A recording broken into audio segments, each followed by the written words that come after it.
Take 140. Okay, so we're live. Welcome back to the Magic Minds podcast. You're watching and listening to the Liberties #1 podcast. Yup, the Liberties. Yup, the flats. On the show today, I'm joined by my pal, this beautiful bean over here, Rachelle Hicks. Rachel, what's the crack? What is the crack? What is what is the crack? I was recently in America and I used to say to people, or I was saying to people over there, what's the crack? And they'd be like, what? What's the crack? I was like, it's fun. He says, I'm sure it's fun. But it's different interpretation in America and other parts of the world, isn't it? Yeah, it is.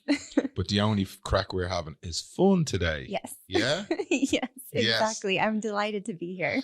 I am buzzing. You can see I'm absolutely buzzing that you're here. This is going to be exciting. But before we get into that, let's say where we are. We're here in podcastdublin.ie studios in the Edge. These guys have helped me with recording the podcast over the last number of months, and it's fantastic. So if you guys would love to work with these guys, they offer 3 services. They offer this beautiful space with cameras and amazing sound. We have Magic at the back over there, Magic Matt doing his thing. So you can rent this space. You can also get some training with these guys. You can also, if you have already done a podcast and you need some help with editing and production and getting it out there, that service is available to you. So give them a shout. Podcastdublin.ie. Right, so here we are in the studio with Rachelle Hicks. We're going to talk astrology and love and everything else that in there. Everything else. Everything else. I'm excited. So look, tell us a little bit about what you do and then we'll navigate from there. What's the work you do in astrology? Yes. So I am now an astrologer.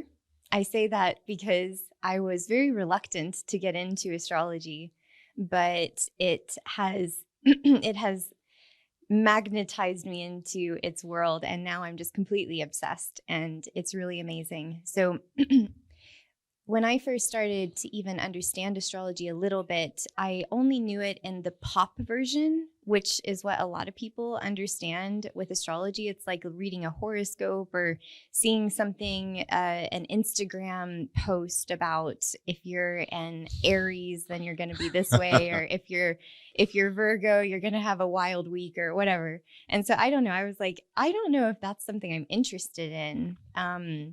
But then I started to understand it at a deeper level and how it could actually be beneficial, how it could be useful to learn about. So in 2019, I started studying it professionally or more seriously, and I joined a 4-year-long professional astrologers training program. And it is an international online school based in Boulder, Colorado, called Astrology University.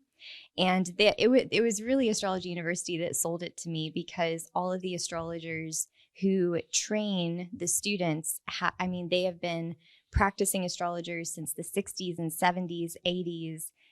Some of them have a background in psychotherapy. So they really have some amazing integrity, and they're very happy to say, look, in terms of what you can say with astrology, this works, but this doesn't. Like, this actually doesn't hold up. So like a real authentic astrologer, I feel, is very happy to say that astrology doesn't actually predict anything. So I would never say that I can predict how someone is or what will happen with someone, but it can offer a symbolic insight into the energy that you're experiencing and how you might be able to navigate that energy. And in that way, I like to say I'm almost like a cosmic weather woman, really. Because it's like understanding weather patterns. And in the same way that if it's a rainy day outside, you don't know how that day is going to be. It could be the best day of your life, but you're still going to have to prepare for the rain. Wow, that's a brilliant analogy. Yeah. Yeah, it's not a prediction, but what you're saying is it helps people to understand that the energy that they're experiencing right now and how it could impact their life. Mm-hmm. If they're aware of it, that they can make changes or to navigate their way through. Does that sound right? Exactly. Yeah. So, in terms of weather patterns, if you think of it that way, the two main ways are the collective weather patterns, like what we're all experiencing together. And then you have your own personal weather patterns that you'll experience on an individual level. And that's what you do when you look at a person's individual birth chart. It's like, well, despite what is going on in the world right now, this is what you can expect for your own personal development over this next year, over the next few months. Maybe watch out for a few specific key dates. Okay. Just be vigilant around specific times. And then collectively, a lot of people would hear about the term Mercury retrograde or an Yeah. eclipse or a Yeah. Yeah. full moon and new Yeah. moon. And those are things that we experience all together. However, they're not going to impact everybody the same. So, for example, if all of us are experiencing a Mercury retrograde, which lasts for about 3 weeks and happens 3 times every year, so it's pretty regular, and also eclipse season. So, we all experience eclipse season together. But if I look at someone's individual birth chart, I can tell, well, will this particular Mercury retrograde have an impact on your life based on your chart? Or will this particular eclipse have an impact on your life? And maybe it won't. Maybe it'll just kind of, fly by, but you'll know about it. It's in the ether. And funnily enough, right now, as we're recording this podcast, we are actually in April of 2024 in a pretty strong weather astrologically. We have a Mercury retrograde, eclipse season, and there is like a major planetary alignment happening on April 20th. So I always say it's just going to be active. There's going to be shit stirred up. You It's going say to be that like it's gonna interesting. be nice. It's It's like going to gonna be be shit. fun. There's gonna be a fucking shitstorm. You'll have an opportunity for growth. I love it. I love it. That's a shit sandwich that you just served up there. There's lovely Yeah. stuff on the outside. In the middle, it's just gonna be rough, and then there's nice bread at the other side. I like what you've done there. Let's go back a little bit. What did your training entail? Like what is astrology training? What did you have to learn, understand that gives you the tools then to help people navigate? So let's explain what actually astrology is and what you had to do to get there. Yeah, for sure. So with astrology, the fundamental way to work with astrology is you are interpreting the geometrical map of the sky at any given time. So right now, where the planets are in the sky, where the moon is, and where the Earth is in relation to all those planets, if you were to take a snapshot of that, it looks like a circle, and there's like, different points around the Gotcha. circle, and they all have a geometrical connection to each other. And symbolically, that means something because it incorporates the 12 zodiac signs, the planets, like for sake of language, we will just call the sun and moon a planet. So all the planets from the sun all the way to Pluto, they all mean something specifically.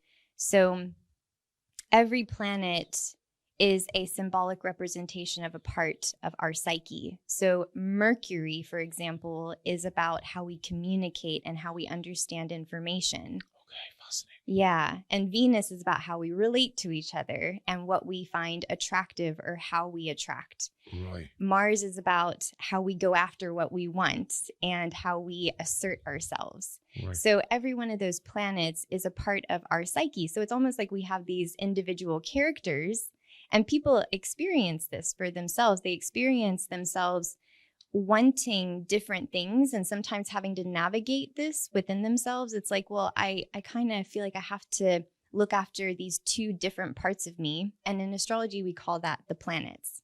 Right. And the different drives and desires. Wow. And sometimes they work together and sometimes they're always at odds with each other.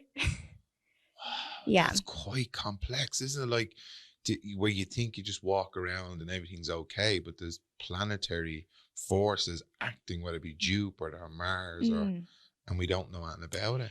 Because I thought Yeah. that was just out there. And what you rightly said at the start there was, I just thought it was something you seen in the newspaper, you know, what your star signs was. Virgo does this. Hmm. There's a lot more going on. Yeah, and what the benefit of that can be. So when you look at your own personal birth chart, which is the energy you're working with for your whole lifetime, it's like a snapshot of your defaults or things that you may be prone to feeling or acting in a particular way. So one of the tricky things that I find happens with pop astrology is they'll Pop say, I astrology. call it That's pop astrology. brilliant. So with pop astrology, one of the interesting things is that you'll find a lot of very definitive sayings and descriptions. And that's where you should always be very cautious when they say, if you're a Sagittarius, then you are this way.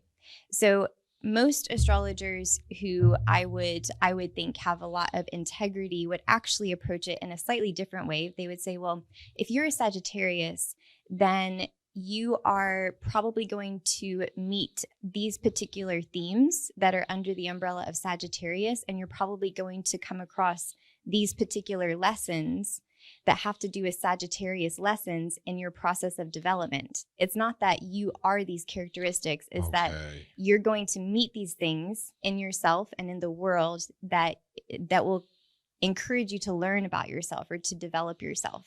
Okay. Yeah. So it's more, I think it gives you a bit more personal agency rather than just reading a horoscope and being like, okay, well, this thing is saying it's me.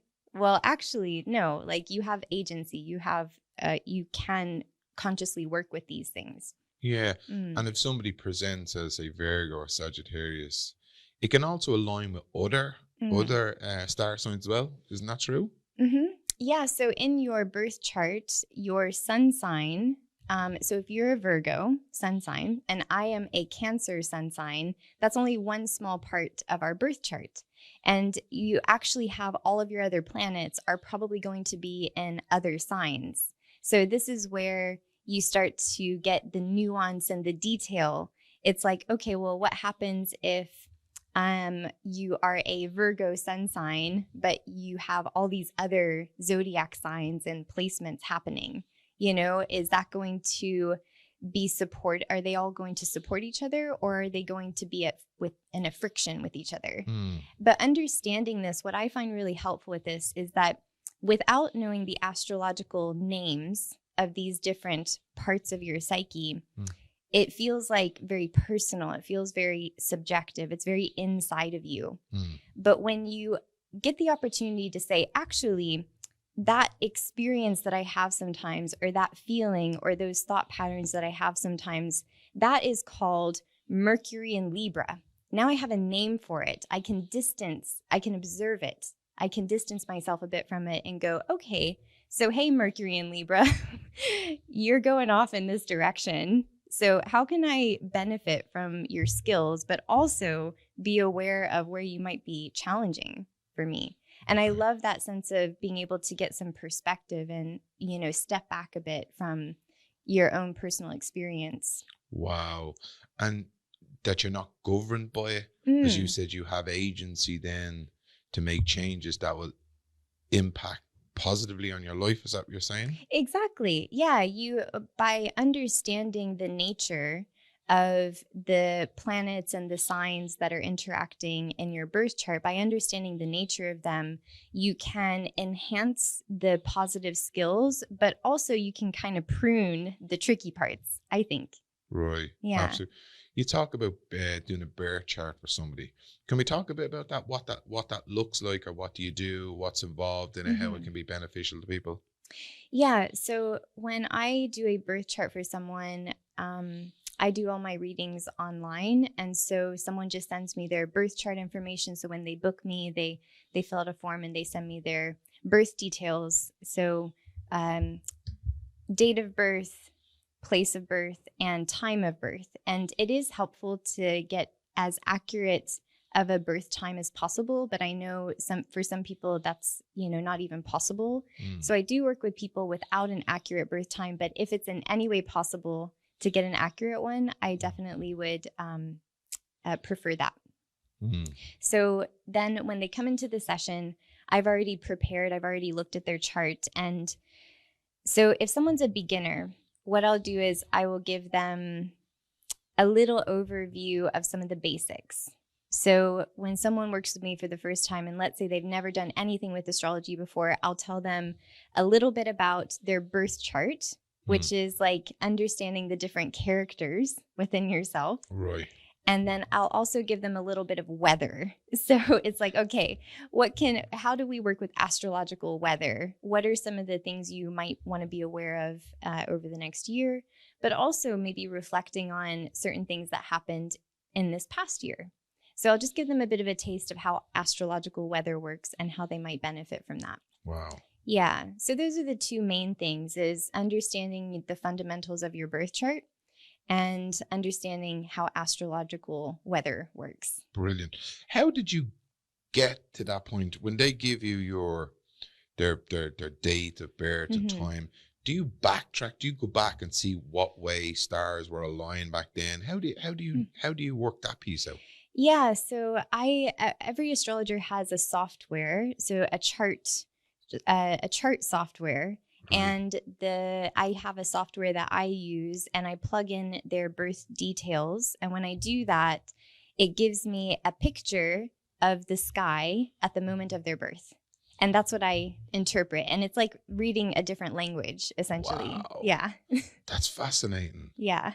It's mad. Like, how can I just look at a picture and like have this information come out?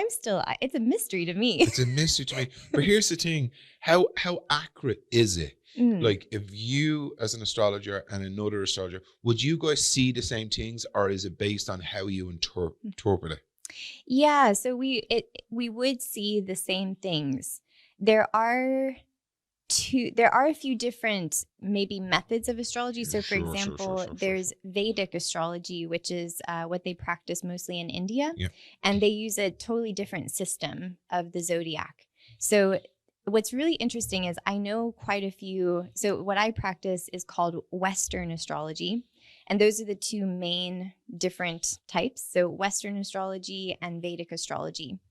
And they go at the birth chart in a completely different way. But I have heard from a lot of Western astrologers, because sometimes an astrologer will want to get a reading from another astrologer, but they almost don't want to know the technique that much, because then you'll be reading into it.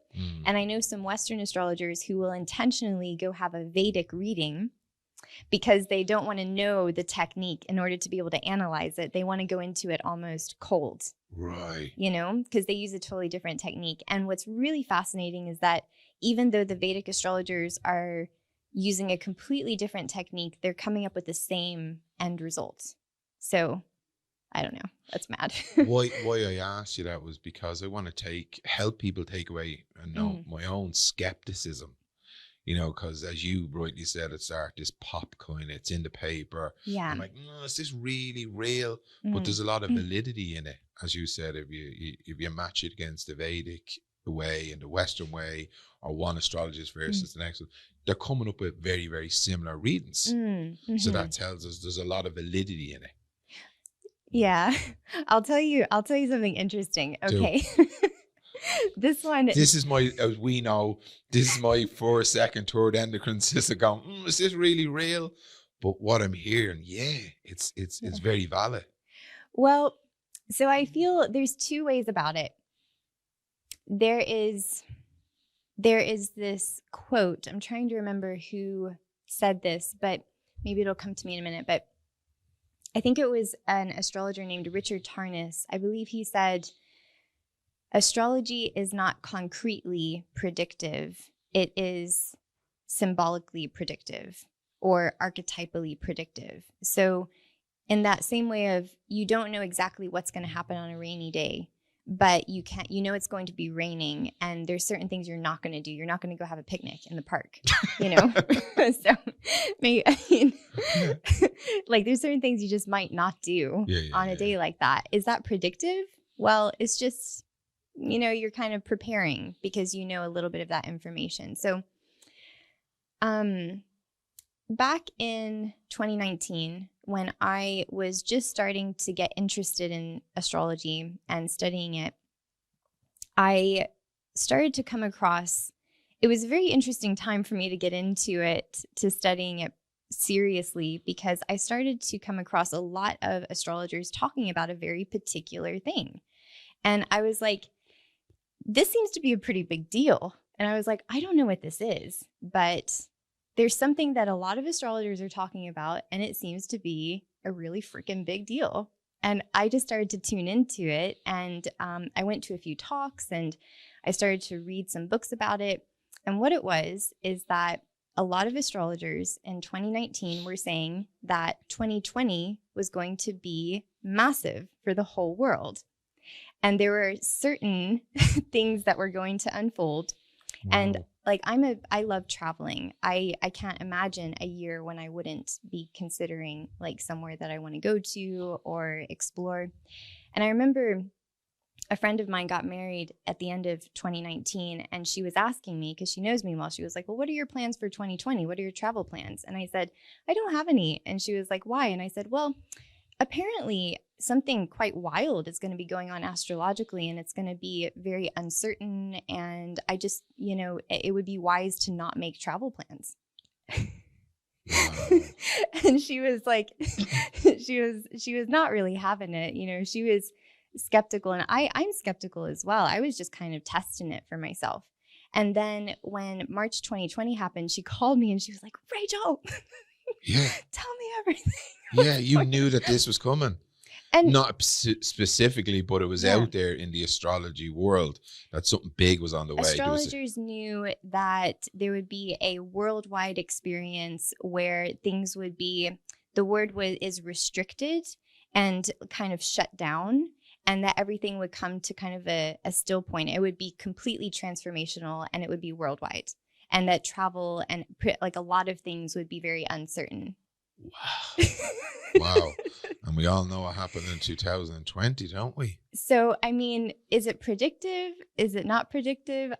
I don't know. I just know that that's what happened. That's quite evidential. That's like they said something was going to happen, and something happened massively that has changed the face of humanity. Like it really has. It's changed the world that we live in. Yeah. It's totally different. Yeah. And like, again, you don't know exactly what it is that's going to happen, but there are these symbols that you can expect. So for example, in 2020, it was a restrictive, like the literal words using the planets are locked down, which is really interesting. That's just the energy of the planets at that time.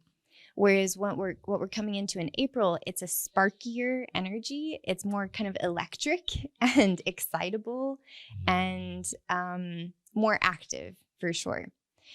Whereas back then it was kind of a clamped down, restricted. That was just the energy of the planets. And that's just what you can anticipate then. So that was really mad to kind of even have something on the radar with the weather, and then to see that unfold like that to me was just a really wild thing to experience just as I was studying it. You're like, I'm all in with this now. You're like, yes. But I still I still just watch. I never expect to know exactly what's going to happen. I just watch. So what I do is I understand, okay, well, what are the energies that are at play right now? And I don't expect anything. I'm just like, as soon as I see things unfold, I'm like, oh, that's in line with that. Okay, so that's how we work with this then. Okay. Could you go a little deeper on that? What you mean? Could you give us like an example? Yeah. So, for example, right now we are in a Mercury retrograde. Yeah. And again, Mercury retrogrades, they're pretty normal. They happen 3 times a year, and every time they last for about 3 weeks. So that would be fairly regular in terms of the frequency of it. And when a Mercury retrograde comes around, some of the things that are under the umbrella of Mercury are communication, transportation, conveying information to people. So I said I was going to be here at this time, but actually I didn't even realize that I texted you a totally different time. So things can get mixed up in the things can get mixed up informationally. Technology can be a bit funny, and really just things might not go quite according to plan. But a deeper way of thinking about Mercury retrograde is that symbolically, it's the time when Mercury enters into the underworld. And that's like a mythological idea, like the god Mercury going into the underworld. Mm-hmm. And the underworld in Greek mythology is actually a symbol of the subconscious. And Mercury is the messenger of the gods. So actually, during Mercury retrograde times, it's very common for subconscious things to bubble up because Mercury is finding messages that you need from your subconscious. Oh, this is brilliant. So it's like pulling it up, like, hey, have a look at this. Yeah. And like stuff is coming up from the unconscious. People are like, what's going on? I'm having all these thoughts. I'm having all these belief systems pop up. They're basically saying maybe it's time to have a look at those. Yes. So like very often things might come up between people or in yourself. You might find yourself more easily triggered, more sensitive during a Mercury retrograde time. And it's because there's some psychic cleanup happening. Well, that's a lovely way to put it. Yeah. Yeah, that's lovely. So when you understand that, if you don't understand it, it can feel very frustrating and it can feel like the world is out to get you. But when you understand, okay, Mercury is just trying to help me. Yeah. Then I can just dig into this. I can just meet this and really ask myself, I'm really getting agitated. I'm finding communications just wild. I feel like, I'm very sensitive and this person's pissing me off here and that. And if you just pull back and it's like, okay, what is Mercury trying to show me right now? And you can get a lot of benefit from that. And it can really help you to transform and really get out of that victim mindset. Yeah. And I think you made a great point earlier. You can look at it outside of yourself, those forces, and you're not identifying as the problem. I'm not identifying as the worry, the fear, or the unconscious thoughts. It's part of the Mercury changes, and it's not us. Yeah. Because a lot of people think this is me, this is just me, where there's a lot more at play. Yeah. And we can let go of the victim mentality, or it's all us and I'm broken and I'm not worthy of love, or blah, blah, blah. Yeah, does that make sense? Totally. How can people use astrology, the work you do, for our favorite subject, love? For love. How can people use that? Because everyone wants love. Everyone wants peace in their heart. They want love. How can people use astrology or the education or the knowledge of working with astrology to help them find love within themselves, to help them find love externally? What a wonderful question. Well, for finding love within yourself, I think, again, understanding the different parts of yourself from an objective way. So, I'll give you a personal example. So I have a Cancer sun sign, and that by nature, Cancerians are known to be very sensitive. It's a water sign, so it feels very deeply, and it can be and the positive side is that it can be very nice. It's like lukewarm spa water. It's nice to be around, but Cancerians can sometimes take things too personally. And I did experience this when I was younger because I had no conscious awareness of it. I could take things very personally, and it's a very subjective sign. So it takes things in, and it's also a sign that holds memory. And so if something happened in the past, it can hold on to that, like water holding memory. And so because that was the default, once I started to understand how Cancerians work, I was like, oh, okay, I can kind of work with this. And I actually, my partner, he is an Aquarius, and Aquarius it's a very objective sign, which means that it doesn't take things personally at all. Wow. You know, Tommy, like he says it like it is. You could say that. So actually, me understanding astrologically my Cancerian nature of taking things too personally and the Aquarian nature of not taking anything personally at all, it completely removes it being about me and Tommy. It's like, oh, this is just how Cancer and Aquarius works together. But when you understand this, it I don't know, like I actually don't take things personally anymore. It's really bizarre. It's like it's just gone. And I really think that's because of me not seeing myself as a Cancerian. It's just this part that it's like I was able to work with it and use it as a way to unsee that in myself. Okay. Did you disassociate with the traits of Cancerian? Like, okay, Cancerian takes things generally personally. I'm not going to act or speak through those anymore and let them dissolve. Is that what you're saying? Let me see. How can I describe it? So there's this idea, the Gnostic tradition, the way they approached the astrology chart was when they understood their chart, they used that as a way to transcend their chart. So Okay, gotcha. I wouldn't necessarily say that was my intention. It's just what has happened. The more I've seen my chart, the less I've been beholden to my chart. Okay, I get you. Yeah, it hasn't been like I've tried. It's just what happened. Okay.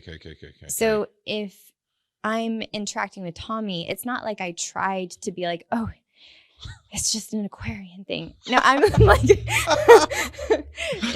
seriously, it's like, that's just Aquarian. It's like if you look at a crayon box and it's like, well, there's the color lilac. There's nothing wrong with lilac. It's not like lilac should be red. It's just lilac. That's all it is. Right. So there's nothing wrong with it. So how could you be upset with just the color that it is? So just having the awareness of the Cancerian traits or the how it presents, the propensities of it helped.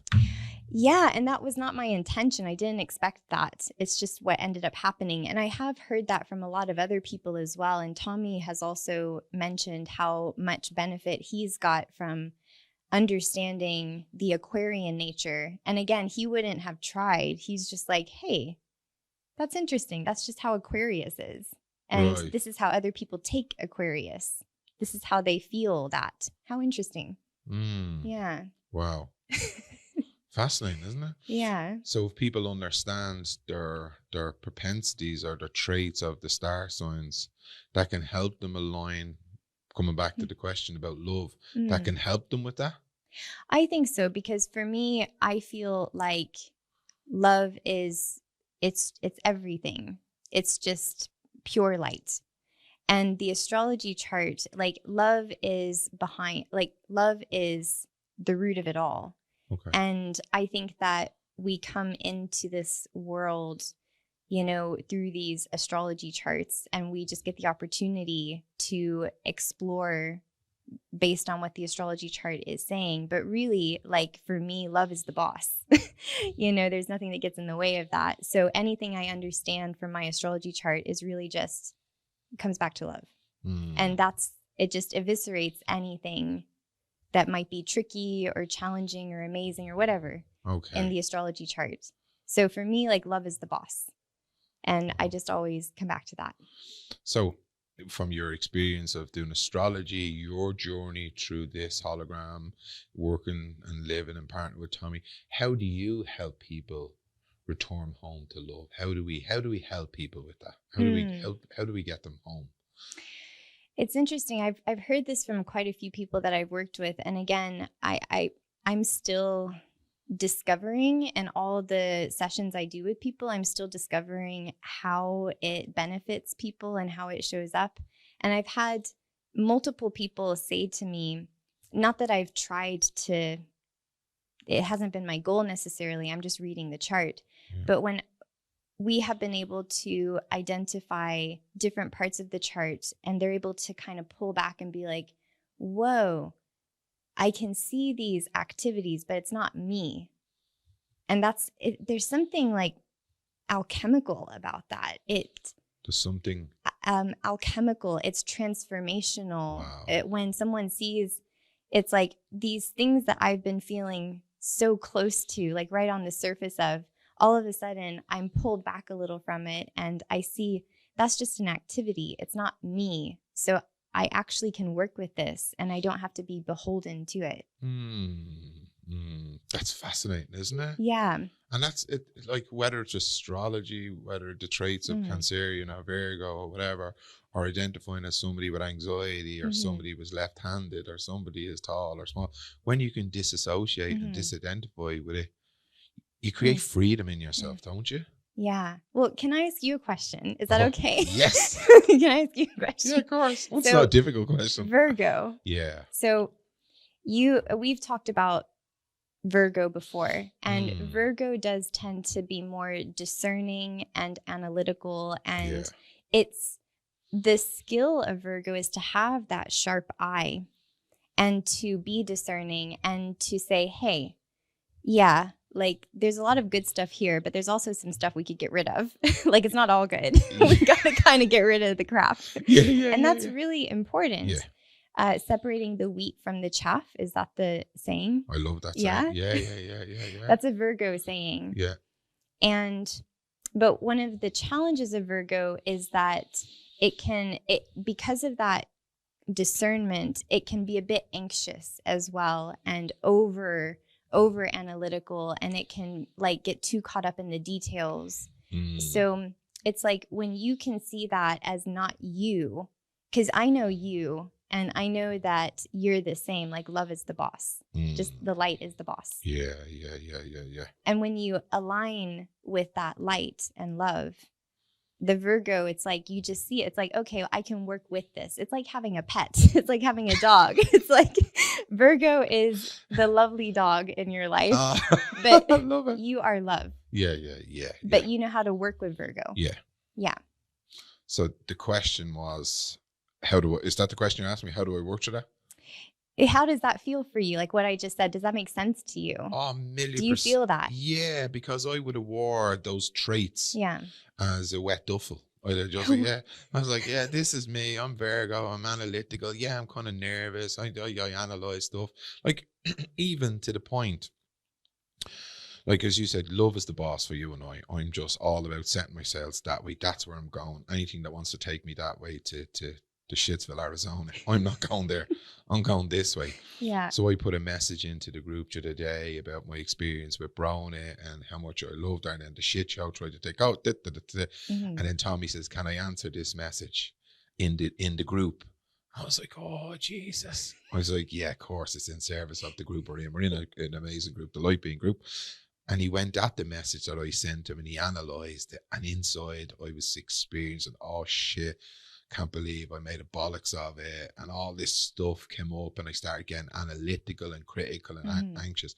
And then I was able to watch that as an experience like the Virgo traits. And then I was just able to let go, because it wasn't in service of love. Love wasn't the lead on this. Fear, anxiety, and I'm not that. They're just experiences that go on.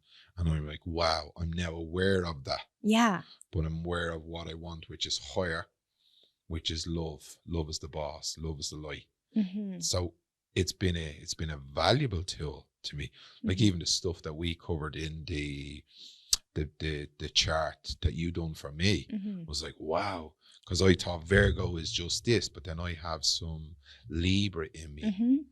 And other parts, and that was Capricorn moon. I just remembered. Yeah. So that was just fascinating. So what I'm saying is that sometimes we feel like we're governed. We're just Virgos, and Virgos date this people and they don't date that people, and we're governed by it. But what I'm hearing from you is that you don't have to be all that. You don't have to wear it like a wet coat. Does that make sense? Exactly. And I think you and I we do work inner work that is similar in this sort of context. It's like that's an activity of a personality or of the body, but that's not what you are.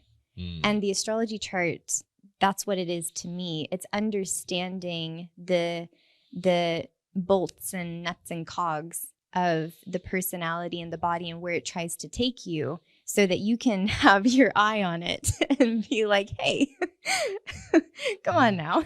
Yeah. remember who's in charge. Yeah.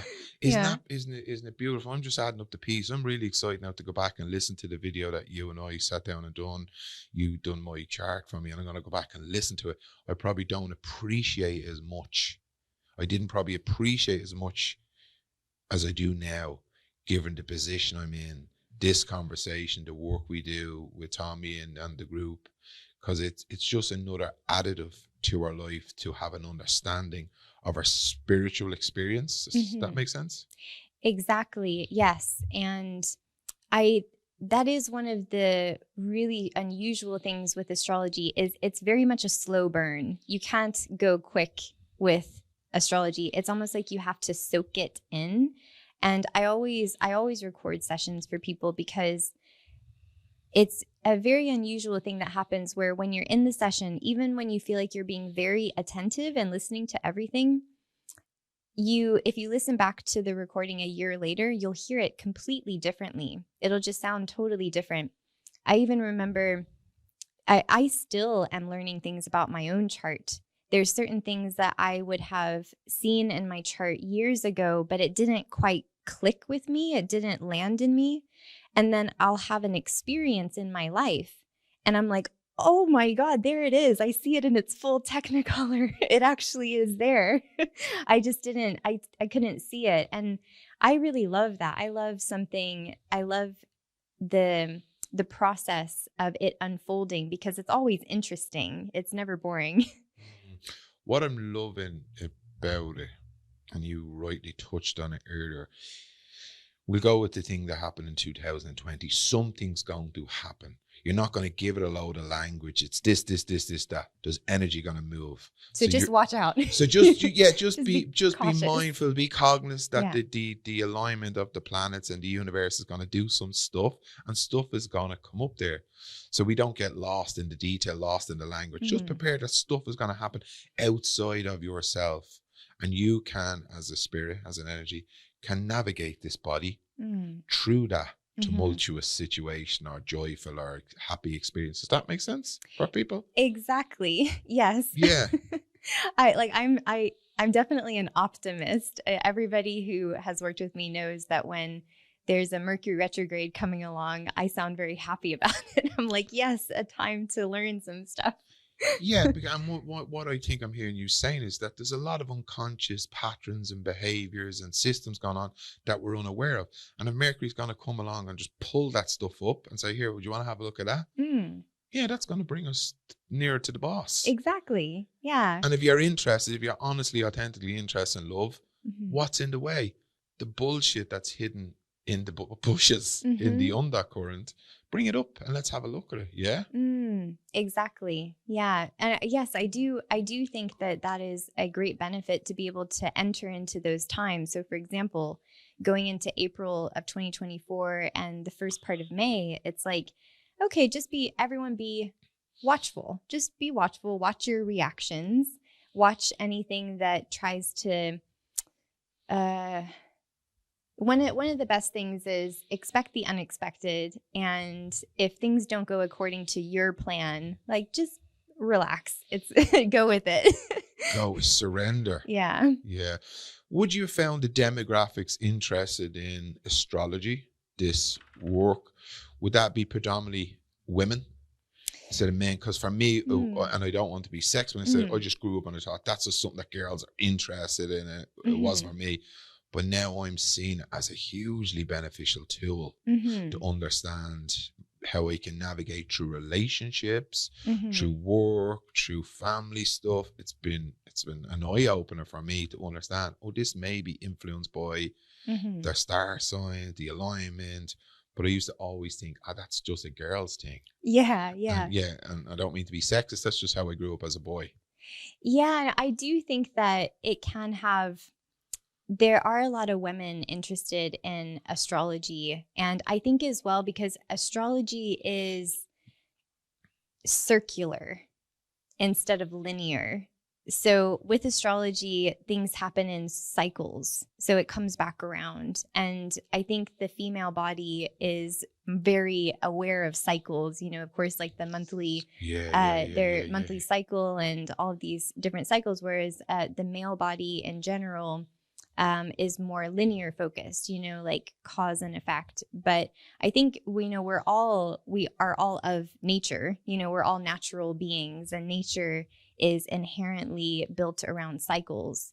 And so even though there are like, it's hard to say because there's a lot of very established male astrologers, like a lot. There's a lot of male astrologers who present, and it's like in the field, I think it depends on where you are. Like in Ireland right now, for some reason, I have had a lot more female clients, although I have had quite a few male clients as well. But I have had a lot of, like, it's, if I were to look at everyone I've worked with, it probably is more women. But there are different parts of the world where there are a lot of male astrologers, and there's conferences held all over the world every year. And there's also a lot of male astrologers. Like it would be quite mixed. So I think it's because there is quite a bit of technical understanding when you're doing astrology. You have to have a technical part of your brain that activates in order to read a chart. It's like 300 and left side of brain, there's a lot of left side. It's not like with yoga, for example, it's not very left-sided in your brain, unless you're doing anatomy and physiology, you know, putting together yoga sequences and keeping time. But it is much more creative, I think. Whereas with astrology, you do have to have quite a bit of left brain cognition going on. So, and I do think a lot of men find themselves interested in that as well. Yeah. You know? Do you know what I found in, like, I love that the fact that you said it's circular and it's cycled. And I think for me as a man, it's helped me relationships to understand cycles, specifically around women's cycles, my daughters, my mas, my girlfriends, for navigating relationships, to help and understanding people. So I see astrology and understanding cycles as another way to help me build relationships. Like to know where somebody is on their monthly cycle, how it affects them, the impact of that, then also their star sign, how that impacts how we come together with our shit, that we don't create more havoc in the world. So I think it's a quite beneficial tool. Yeah. And it is very helpful in understanding. So if you understand someone else's chart, for example, so, you know, if you understood a little bit of Brona's birth chart, then, you know, you understand where she might be coming from, her perspective. One of the things that, so this is actually a great example. So I mentioned before the planet Mercury, and we all in our birth chart have a Mercury in our birth chart. So for me, Mercury is in the sign of Cancer. And so that means that the planet Mercury, which is in charge of how I think, how I communicate, how I receive information, it's in a water sign. And Tommy's Mercury is in the sign of Aquarius, which is an air sign. And if you just think of communication, even our voice box, like it uses air. And imagine like when you like dunk underwater and you try to speak, it's like distorted and wobbled. Right. And so I used to have a really tricky time communicating and expressing myself when I was younger, because I was born with Mercury in water. And it's actually taken me more effort to cultivate clear expression and being able to say exactly what I need to say when I need to say it. That's been like a big thing for me in my life. And I could attribute that to, I could say, well, that's called Mercury in Cancer. It's Mercury in water. Now, Tommy having Mercury in an air sign, it's easier because Mercury already, like communication already travels through airwaves, you know, sound, air, you need air for sound to travel. Right. So it's easier for Mercury to express itself through air. It's more objective. It's clear. Yeah. Tommy doesn't have to work at all with his expression. It's just straight in. it's right, straight there. But what's really great is that when we first started dating, you know, I would have had a very difficult time saying what I needed to say. But because it's so easy for him, it's helped me to be able to express myself more clearly. Mm-hmm. So I've really benefited from his Mercury in air. And of course, he's also benefited from the Mercury and water part. The skills of that would be like gentle speaking and understanding things a bit more in the ether, like the unsaid language. Cool. So, you know, even though they're very different, we benefited a lot from the combination. Brilliant. You talked about water and air for different. Can you explain some of those to me, what you meant by that? Yeah. Some are fire. Mm-hmm. Tell us about some of them. They're interesting. So there's the fundamentals of astrology, and part of the fundamentals are the 4 elements. Okay. Which are water, air, earth, and fire. Right. Yeah. And each of the elements is like a way of engaging or perceiving with the world. Okay. And so water engages with the world emotionally, and it desires to make an emotional connection. Right. And it desires to feel the world. Whereas air, it just needs to understand. A lot people with a lot of air in their chart, they tend to love communication or chatting with people or learning things or like being an information junkie. Fire needs to feel passion and spirit, and fire can be impulsive as well. And it's like a match, you know, people with a lot of fire, especially a lot of Aries people. It's like when you light a match, like it's like they're on, but it might not be very consistent. So they get an idea and it just was like, okay, we have to act on this now or else it's going to burn out. Yeah, yeah. Whereas earth people are more stable and consistent, and they want to experience the world in a tactile way, to feel it, you know, physically, to engage with it physically, to see something manifest physically. So, yeah. So people in their birth chart, they can either have a mixture of all 4 elements, meaning they can kind of engage with the world in all these 4 different ways. Or some people have a dominance of one element, and you'll see that in that person. They'll be like, if it's a dominance of air, they'll be super into communication and a real information junkie.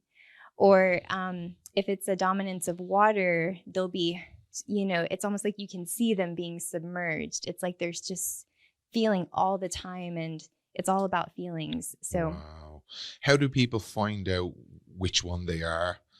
And is it important when they know that, if they're looking for a partner or partners in their life, should they match with those type of people? And what matches best?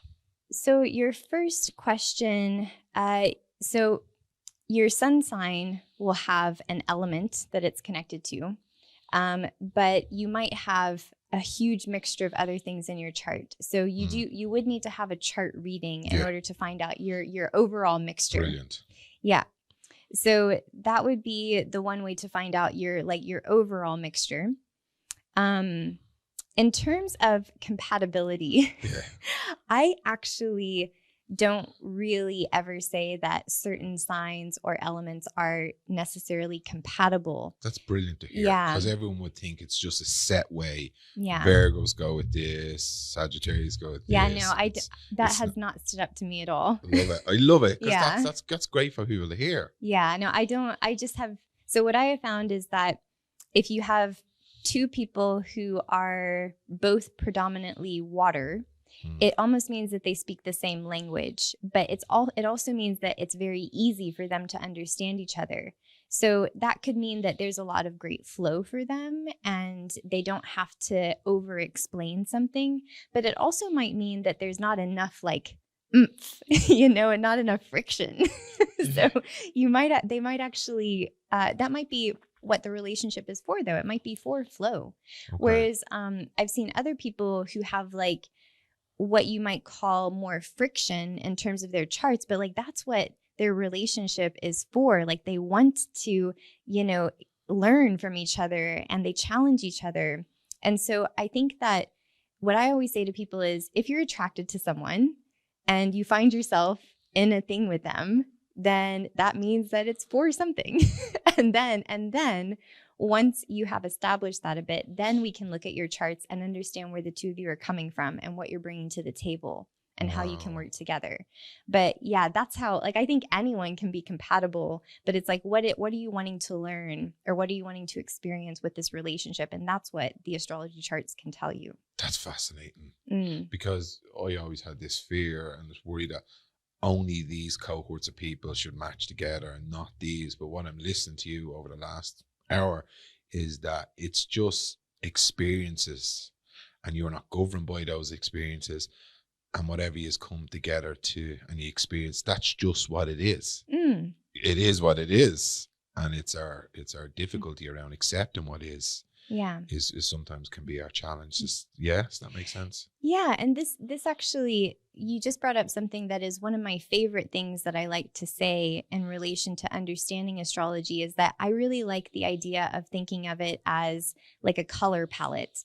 And we do have these societal and cultural sort of beliefs that are in the bedrock of what we come to, like what we come to the table with sometimes. So, for example, if someone gets angry, like how accepted is that depending on your family or your culture or something like that? Or if someone is independent or if someone is more group focused. Like these are all different color palettes, but you might have an experience of it being good or bad, depending on your cultural, societal, or familial background. But with astrology, you get to objectively see, well, what color is that, despite how I feel about it?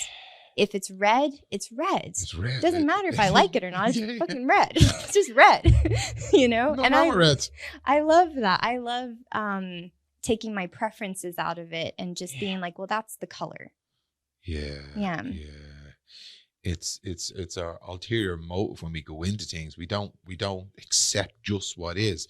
When two people come together and it is what it is, they want it to be something else when it just is what it is. It's fascinating, isn't it? Yeah. I love how free that astrology can be. It's not like it's this and it's only this. Like you basically come in and says, which I don't think, from my understanding, listen, growing up, that I understood it to be that way, that Virgo and Sagittarius, it can be anyone that come together just to be aware of the overarching experiences of the planets and the energies, and then whether you want to work with that or not. Yeah. There's a freedom in it. Yes, I think so. Yeah. And I never go looking for it. I just kind of notice it when it's relevant. Like if something's going on in my life, I don't just go like on my phone and like check my app, like what's happening in the stars. Yeah. I'm just like, okay, well, understanding what the energy is like right now might help me to navigate something. So like people go through different times depending on how the planets are interacting, where there's some times where people might be more prone to being extreme or overdoing things. And so that might be helpful to know about if someone's going into a time period where, like, if they have a work project that comes up in a time where they're prone to being extreme. Okay, well, you might need to think about some work-life balance during this time. There's also times where people are more prone to fantasy and illusions. And so I worked with people before where I can see this time period coming up ahead where I'm like, are you in a relationship or not in a relationship? And depending on that, like, just be really cautious around your romantic fantasies. And that can be very helpful, because people can get caught up in the storm of that. Wow, I love it. I love it. What excites you the most about the work you do in astrology and working with people? What's like I just love this shit? What's that for you? I love when people get excited about it. I love when they are just like that. Yeah. Your face like yes. Well, it's a real mystery. Like who knows where it came from? Nobody knows where it came from. We don't know. We really don't. Like people have been looking to the sky and the stars for thousands of years, and there's records from thousands and thousands of years ago of people using the stars to plant crops. And back in Babylonian times and very ancient times, they would strategize, with like, okay, well, this is when we should move here, or we should go to war with these people. I mean, they used astrology in not a very ethical way. Like, Right. it was political. Like even the Romans and the Greeks, they all had an astrologer. They had an astrologer who advised the king.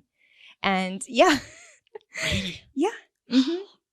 Yeah, so astrology has actually been in history for a long time, and there have been many cultures and societies that have used astrologers. And astrology has been sort of removed from a lot of the historical textbooks from like when religion had a rise. So when Christianity rose, they sort of like took out all the astrological context in some of the books, but it was there. It was. Why did they do that?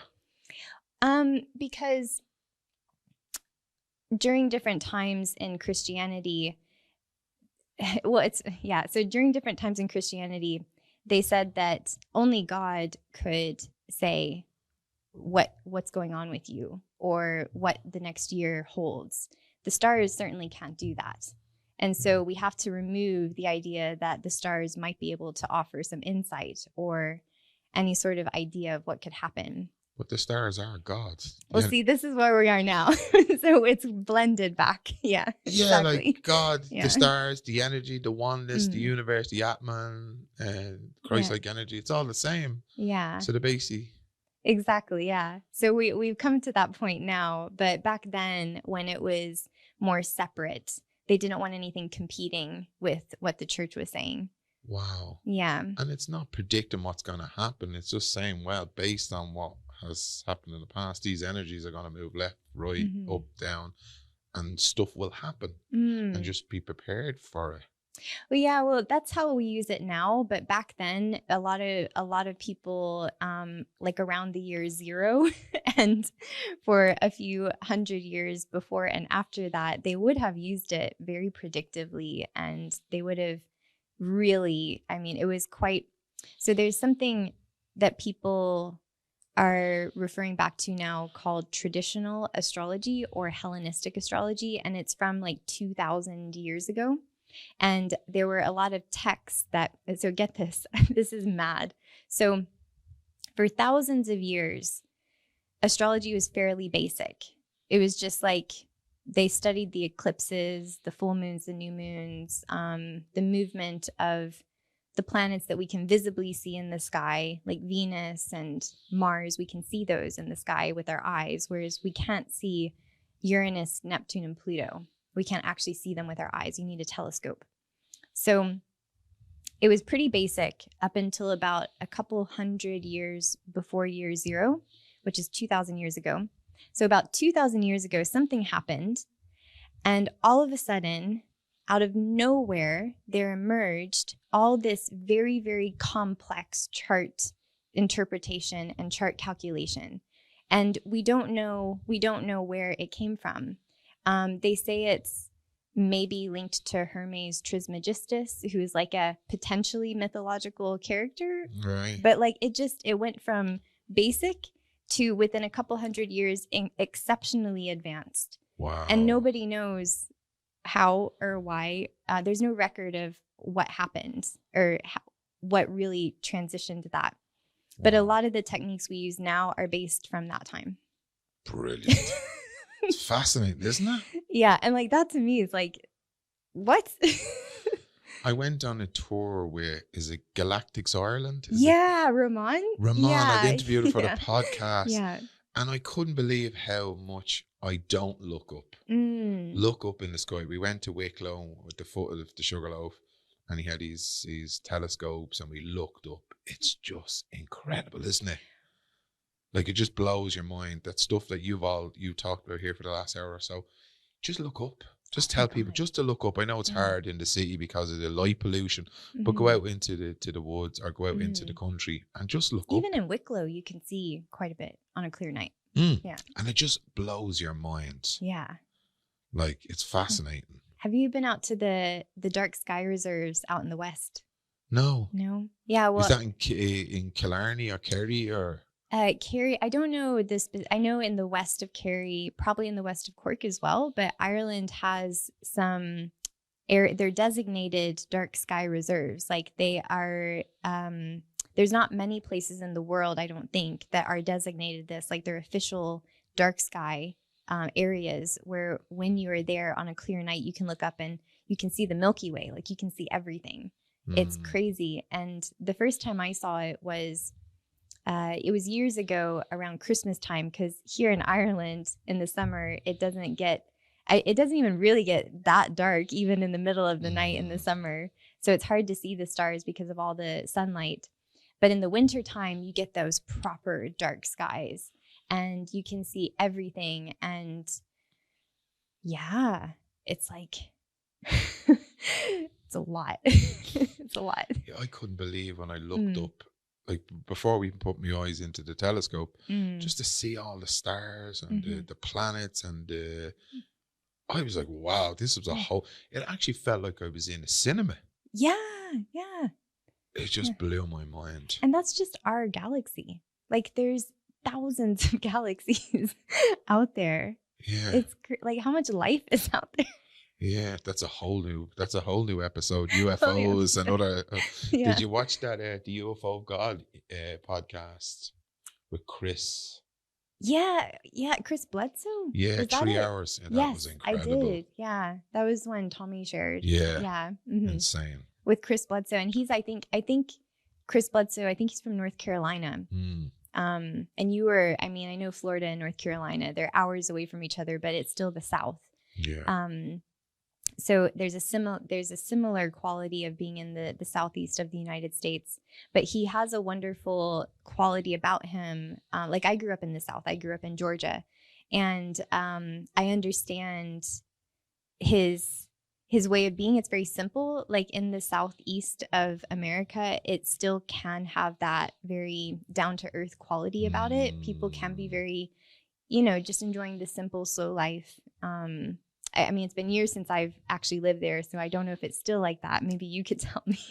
I found that in Gainesville. Did you? Found that in Alachua. They were just chilled. Everyone was just lovely and calm and peaceful, and just their mannerisms. I just really enjoy that side of it. Yeah. When you rock up to people, can you tell what star sign they are sometimes? Will you know by somebody's presentation how they are if you spend time with them? Actually don't. No, I don't have a great radar for that. I have tested it before. However, I have noticed it can happen randomly. There have been times when I was watching someone or I would hear someone say something and I'm like, I know that sounds like that thing. And so if I go looking for it, I'm probably wrong. But if it just happens, then I'm probably right. Brilliant. How do we get people interested in astrology? How do we get them to come in? What's the start for them to start looking at this work? How do we get them to come in? Yeah. Like, so just to do some research on their own, or like to like do a reading or something? Do a reading. How do we get them to work with you? Well, on my website, you can just go onto my website and book how much time you want to have in the reading. So I have Calendly and everything set up, so you can just book your time slot. Yeah. And usually, right now I have it. Before I used to have different types of readings, and now I'm like, as soon as I see your chart, I kind of know what we need to talk about. I just kind of got rid of the options for that. So now it's just, you can book me for 30 minutes or an hour, 80 minutes or 2 hours. And, you can stay for a 30-minute test just to check it out. Or you can stay for 2 hours and we can just go, full in. So dig deep, go snorkeling. Go snorkeling. But usually if someone's going to work with me for the first time, I would suggest an hour, because that's like a nice way to get to know enough of the chart and to not go too much as well. Yeah, brilliant. I found this interview very fascinating. There's just so much detail there, but then it's also very simplistic as well. What's the one thing you'd like people to take away after listening to this interview in regards to astrology, their life, love? What would you love them to leave with? I think that astrology is a great tool for seeing your life in a very vibrant and colorful way. And in seeing that, I also feel that it helps you to pull back and see the sort of tapestry that is what you might call your life's experience. So you're not in it and not able to see it. You're actually able to pull back and be like, oh, so this is what I'm learning in this lifetime. And so when I have experiences that are for me to learn about, it's okay. You know, I'm going to be fine. I'm meant to learn about this. So if I come across these themes, it's not a problem. Yeah. I'm actually meant to be learning this, and cool. I'm in. I love it. You make it really accessible. You make it fun, but you're also very, very in depth with it.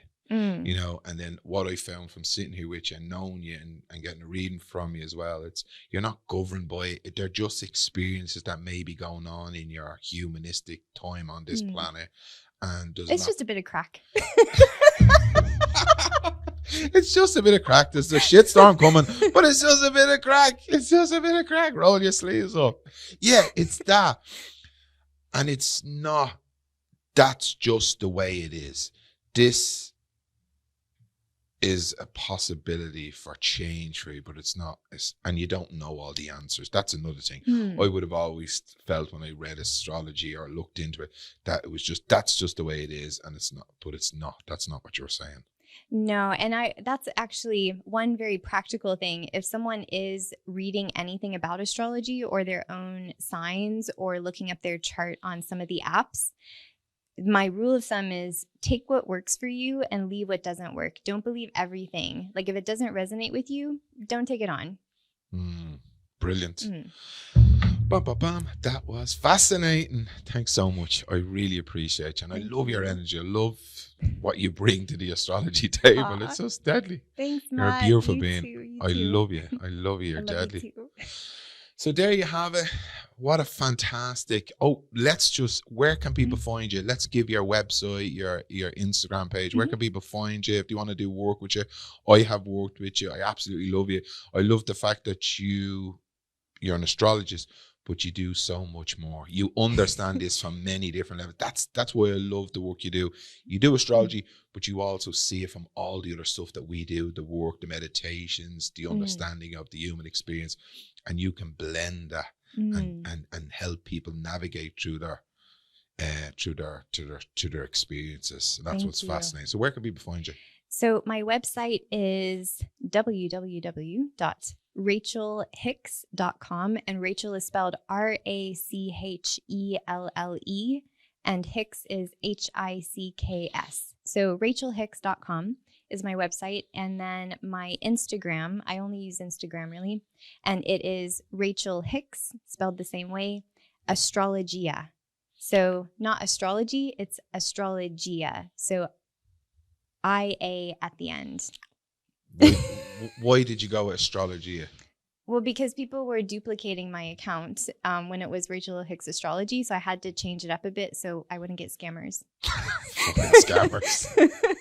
This interview will be gone out, but you have an event on this Friday. You do events as well. What other stuff do you do if people want to check you out, follow your work? Yeah, so I mean, regularly I'm always available for one-to-one sessions, and I do work with a few different organizations, and so Astrology Ireland and also Astrology University, I might do some like one-off workshops or webinars or something like that. So yeah, those kind of come up. They're not regular, they're kind of random, but I always do post about them. So Instagram is the best way to keep up with that, or you can just send me a message and ask me, hey, do you have anything coming up? Cool. Yeah. Brilliant. Thanks a lot. And I will support that. I've done some work with Rachel.